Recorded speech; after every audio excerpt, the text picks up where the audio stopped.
कहा जाता है, ब्रह्मांड की हर ध्वनि, हर ऊर्जा, हर गति एक अदृश्य सूत्र में बंधी है और उस सूत्र को हजारों साल पहले मानव ने नहीं बल्कि ऋषियों ने सुना था। लिखा नहीं, सुना था, क्योंकि वेद ज्ञान नहीं, श्रुति हैं। आज हम उन्हीं रहस्यमयी वेदों का वो द्वार खोलने जा रहे हैं जहां विज्ञान भी नतमस्तक खड़ा मिलता है और समय का अस्तित्व मिट जाता है।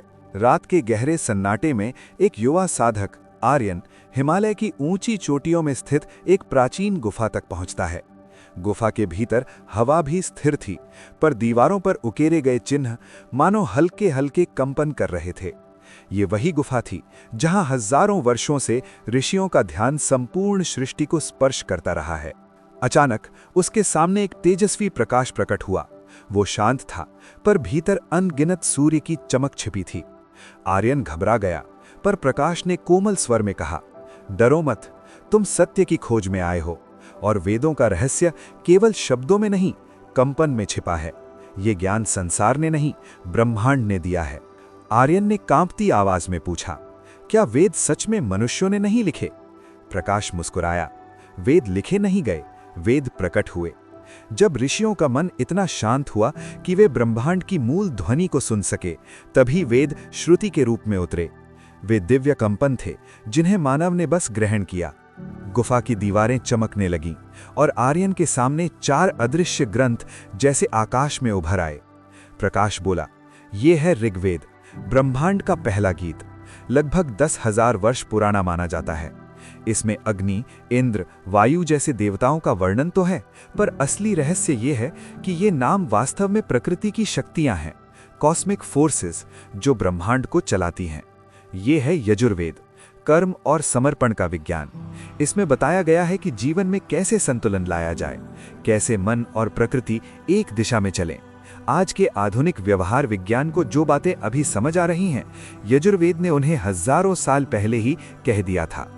ये है सामवेद, कंपन का रहस्य। ये वेद गाया जाता है क्योंकि इसमें ध्वनि, आवृत्ति और ऊर्जा का गूढ़ विज्ञान छिपा है। आज वैज्ञानिक कहते हैं कि साउंड फ्रीक्वेंसी से पदार्थ तक बदल सकता है, और सामवेद यही सत्य हजारों वर्षों से कह रहा है। और ये अथर्ववेद, जीवन की हर आवश्यकता का विज्ञान, औषधि, मनोविज्ञान, रोग, भय, ऊर्जा, तंत्र, सभी का विस्तृत ज्ञान यहाँ मिलता है। ये आधुनिक मनोविज्ञान और चिकित्सा विज्ञान का मूल आधार प्रतीत होता है। आर्यन आश्चर्य से देखता रहा। फिर प्रकाश बोला, वेद 4 हैं, ये सबको पता है, पर असली वेद 5वां है, अनाहत वेद। वो वेद जो ध्वनि के बिना ध्वनि है, शब्दों के बिना वाणी है, जिसे ऋषियों ने सीधा चेतना में सुना था। आज विज्ञान इसे सटल वाइब्रेशन फील्ड कहता है, लेकिन इस वेद को कभी किसी ने किताब में नहीं उतारा, क्योंकि इसे लिखा ही नहीं जा सकता था। आर्यन के रोंगटे खड़े हो गए। एक ऐसा वेद जिसे मानव आज भी नहीं जानता। उसने पूछा, ये वेद किस युग से जुड़े हैं? प्रकाश बोला, ऋग्वेद सतयुग का प्रकाश है, यजुर्वेद त्रेता युग में विस्तृत हुआ, सामवेद द्वापर में गूंजा और कलयुग के प्रारंभ में अथर्ववेद का लिपिबद्ध रूप सामने आया। याद रखना, वेद समय के साथ नहीं बदलते, युग बदलते हैं वेदों के अनुसार। आर्यन ने अगला प्रश्न किया, ये सबसे पहले कहाँ लिखे गए थे? प्रकाश उत्तर देता है, शुरुआत में वेद लिखे ही नहीं जाते थे, पीढ़ियों तक गुरु शिष्य परंपरा में मौखिक रूप से संजोए गए, एक भी अक्षर बदले बिना, केवल स्मरण द्वारा। बाद में जब दुनिया में परिवर्तन बढ़ने लगा, युद्ध हुए, राज्य टूटे, तब महर्षि व्यास ने पहली बार उन्हें ग्रंथों में संकलित किया। माना जाता है कि ये कार्य उन्होंने हरिद्वार, कुरुक्षेत्र, व्यास गुफा क्षेत्र में किया था। आर्यन चुप रहा। प्रकाश स्वयं कहने लगा, लिखा किसी ने नहीं, सुना ऋषियों ने, संकलित व्यास ने, और समझ आज भी कोई पूरी तरह नहीं पाया। गुफा की दीवारें अचानक जीवन के दृश्यों से भर गईं। किसान, राजा, साधु, परिवार, लोग काम करते हुए, लोग संघर्ष में, लोग शांति में। प्रकाश ने कहा, वेद मनुष्य को 3 शक्तियां देते हैं, सोच की स्पष्टता, कर्म की दिशा और जीवन की संतुलन विद्या।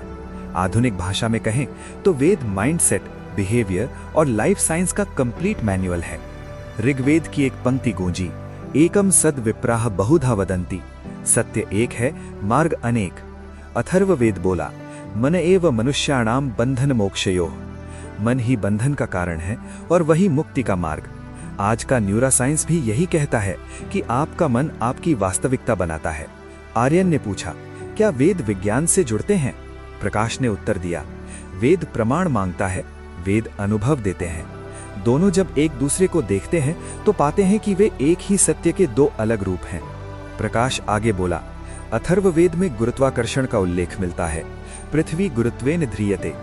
नासद्य सूक्त में बिग बैंग जैसी अवधारणा है, न असत था न सत था, यानी सृष्टि से पहले की शून्य अवस्था। सामवेद में साउंड वाइब्रेशन थेरेपी का विस्तार है।